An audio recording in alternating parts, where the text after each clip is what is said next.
Я вас поздравляю Днем дипломатических работников России, Российской Федерации. И вы расскажите о особенности вашей работы и поздравьте друзей, коллег.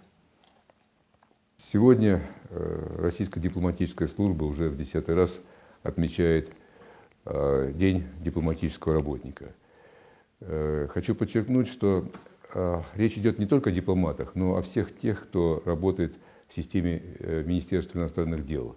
Это и дипломаты, и технические работники, которые служат в центральном аппарате Министерства иностранных дел, в посольствах Российской Федерации за рубежом, в генеральных консульствах и консульствах, в представительствах Российской Федерации при международных организациях и, конечно, в представительствах Министерства иностранных дел на территории Российской Федерации. Все это большой отряд сотрудников системы Министерства иностранных дел, которые ежедневно выполняют очень обширный объем работы по продвижению интересов Российской Федерации, по защите интересов российских граждан за рубежом. Я хотел бы воспользоваться этим случаем для того, чтобы поздравить всех своих коллег с нашим замечательным профессиональным праздником и одновременно поблагодарить всех тех наших коллег и в центральном аппарате, и в центральных ведомствах, и в регионах Российской Федерации за поздравления, которые они прислали нам по случаю нашего профессионального праздника. Российско-монгольские отношения уже развиваются долго. Можно сказать, в прошлом году мы ответили 90-летие российско-монгольских отношений. И что особенности монгольских отношений? Какие перспективы отношений Монголии и России? Совсем недавно, 5 ноября 2011 года, мы отпраздновали вместе с нашими монгольскими коллегами 90 лет дипломатических отношений между нашими странами. Если, однако, посмотреть в историю, то первое генеральное консульство России было открыто в Монголии, в Хуре или Урге 150 лет назад, то есть в 1861 году. И с тех пор отношения между Россией и Монголией развивались поступательно. И мы развиваем не просто межгосударственные отношения, мы развиваем региональное сотрудничество, приграничное сотрудничество, которое играет огромную роль в дружбе, в отношениях между нашими странами. В этой связи я хотел бы сказать, что мои коллеги, наши коллеги, работающие в регионах Сибирского федерального округа, а это от Омска до Читы, много делают для расширения связи с Монголией. Причем такую ключевую роль, наверное, в сотрудничестве между нашими двумя странами играют такие регионы, как Иркутская область, Республика Бурятия, Забайкальский край, Республика Тыва,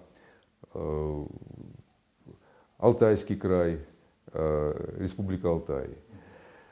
Причем на эти регионы России приходится свыше 70% всего товарооборота между нашими двумя странами.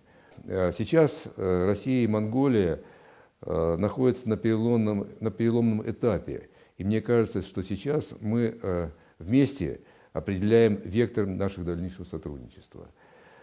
У нас очень хорошая историческая база, культурная база, традиционная база наших отношений. Но в современном мире, мире глобализации, в мире, когда национальные границы часто приобретают довольно-таки условный характер, потому что происходит движение капиталов, движение рабочей силы. Наверное, нам надо смотреть по-современному на наши отношения. А это значит, что мы должны строить свои отношения на базе рыночных принципов, на базе учета взаимных интересов друг друга, продвижения взаимной выгоды. И тогда, мне кажется, что вот декларированный принцип равноправия, он будет действительно воплощен в реальность.